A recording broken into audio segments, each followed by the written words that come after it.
అందరికీ నమస్కారం అమ్మ. నేను ఇప్పుడు చెప్పబోయే టాపిక్ డైట్ ప్లాన్లో సెకండ్ పార్ట్.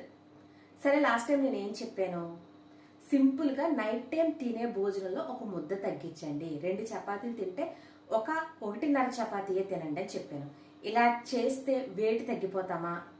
ఇలా చేస్తే తక్కువ వెయిట్ ఉన్న వాళ్ళు పర్ఫెక్ట్ వెయిట్ షేప్లో కానీ పర్ఫెక్ట్ ఫిట్నెస్లో కానీ వస్తామని నేనేమీ చెప్పలేదండి. ఎట్ ది సేమ్ పాయింట్ అలా చేస్తే తగ్గరు కూడా. వెయిట్ తగ్గే పిల్లల గురించి చెప్తున్నాను, తగ్గరు కూడా. నేను చెప్పే పాయింట్ ఏంటంటే, ఒక ముద్ద తగ్గించాక మనసుకి ఏంటంటే ఆ ముద్ద వేసుకుని తినేస్తేనే కడుపు నిండిన ఫీలింగ్ కలుగుతుంది. ఇప్పుడు 1.5 చపాతీని ఒక అరముక్క వేసేసి తింటేనే కడుపు నిండుతున్న ఫీలింగ్ కలుగుతుంది. ఫస్ట్ ఒక అరముద్దే తగ్గించలేనప్పుడు, ఒక అర చపాతీయే తగ్గించలేనప్పుడు నైట్ టైం మొత్తం భోజనం ఎలా మానేస్తారు?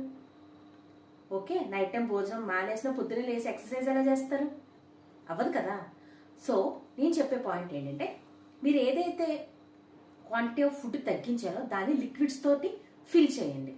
అంటే రాగి జావ కాసి పక్కన పెట్టుకుని ఇది తిన్నాక రాగి జావ తాగడం కానీ, ఫ్రూట్ జ్యూస్ కానీ, వెజిటేబుల్ జ్యూస్ కానీ, వేడివేడి పాలు, బెస్ట్ బెల్లం వేసి కాచిన వేడివేడి పాలు తిన్న వెంటనే కాస్త తాగేసరికి పొట్ట నిండిపోతుంది.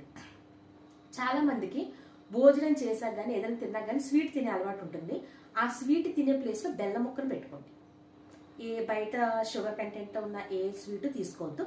ఒక బెల్లం ముక్కని ఇంట్లో ఇప్పుడు మార్కెట్లో చిన్న చిన్న క్యూబ్స్ కింద బెల్లం అమ్ముతున్నారు, ఒక బాటిల్లో పెట్టి. అది ఒక సీసా తెచ్చి ఇంట్లో పెట్టుకోండి. అది సగం కట్ చేసుకుని పెట్టుకోండి. రోజుకు ఒకటే క్యూబ్, మళ్ళీ 2-3 క్యూబులు వేసుకుని తినద్దు. ఓకేనా? మనకి లిమిట్. ఒక క్యూబ్ని పీస్ చేసుకుంటాం, హాఫ్ పీస్ వేసుకుంటాం. లేదు తినాలనిపిస్తే తినండి, 1-2 తినండి, ఏం పర్వాలేదు. ఐరన్ అండ్ ఫైబరే తప్ప బెల్లంలో మనకి చెడు చేసేది ఏమీ లేదు. సో నైట్ టైం పొట్ట నిండింది అనిపిస్తేనే మనకు నిద్ర పడుతుంది. కాబట్టి ఈ జాగ్రత్తలన్నీ తీసుకోవాలి. 8 గంటల నిద్ర అనేది చాలా ఇంపార్టెంట్. డైట్ చేసేసి అటు ఇటు దొల్లి నిద్ర పట్టక ఇబ్బంది పడి ఆరోగ్యం క్షీణించే కన్నా ఫుడ్ తగ్గించి దాంతోపాటు ఏదైనా లిక్విడ్ ఫుడ్ తీసుకుని పొట్ట నిండింది అన్నప్పుడే మనకి హాయిగా నిద్ర పడుతుంది, పొద్దున్నే లేవగలుగుతాం. సరే, ఈ కాలం పిల్లలు ఎలాగంటే అయితే ఎక్సర్సైజే చేసేస్తా, డైట్ చేయను. 2 డైట్ మీద డిపెండ్ అవుతా, ఎక్సర్సైజ్ చేయను. ఈ 2 ప్రాసెస్లు కూడా తప్పేనమ్మా. రెండిట్ల వల్ల ఎటువంటి ఉపయోగం లేదు, మీకు ప్రాక్టికల్గా రిజల్ట్ అనేది 0. సో మనం ఇప్పుడు ట్రైన్ చూస్తాం, 2 పట్టాలు ఉంటాయి. ఇలాగా 2 పట్టాల మీద ట్రైన్ వెళ్తుంది అంతే తప్ప ఏదో ఒక పట్టా మీద ట్రైన్ వెళ్ళదు కదా. అలాంటి ఏమైనా టెక్నిక్స్ ఉన్నాయి? ఇంకా ఇండియాలో అయితే లేవు. సో మనం ఏం చేయాలంటే రెండింటిని ప్యారలల్గా తీసుకెళ్తేనే వర్కౌట్ అవుతుంది. వారానికి 1 కేజీ.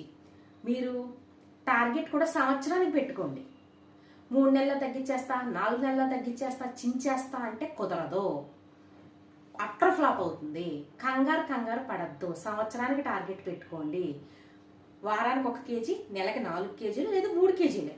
ఇక్కడ కండిషన్ ఏంటంటే, మీరు తగ్గించిన వెయిట్ అనేది మళ్ళీ పెరగకూడదు. మీరు ఏమన్నా చేయండి, తగ్గించిన వెయిట్ అనేది మాత్రం నెక్స్ట్ వీక్కి కానీ నెక్స్ట్ మంత్కి కానీ పెరగకూడదు. సంవత్సరం పాటు ఫస్ట్ 3 కేజీస్ తగ్గిస్తారు, అది మెయింటైన్ చేస్తారు. ఒక 3 నెలలు ఆగాక ఇంకొక 3 కేజీస్ తగ్గిస్తారు, ఒక 3 నెలలు దాన్ని మెయింటైన్ చేస్తారు. 6 మంత్స్లో 6 కేజీస్ కానీ 5 కేజీస్ కానీ తగ్గి చూపిస్తారు. తర్వాత 3 మంత్స్ కూడా ఆ 5 కేజీస్ తగ్గిన వెయిట్నే క్యారీ చేస్తారు.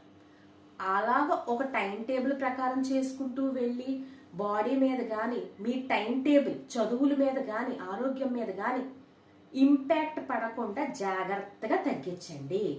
ఫస్ట్ ఈవినింగ్ తినే ఫుడ్ కొద్దిగా తగ్గించి లిక్విడ్స్తో కడుపు నింపి నైట్ శుభ్రంగా నిద్రపోండి.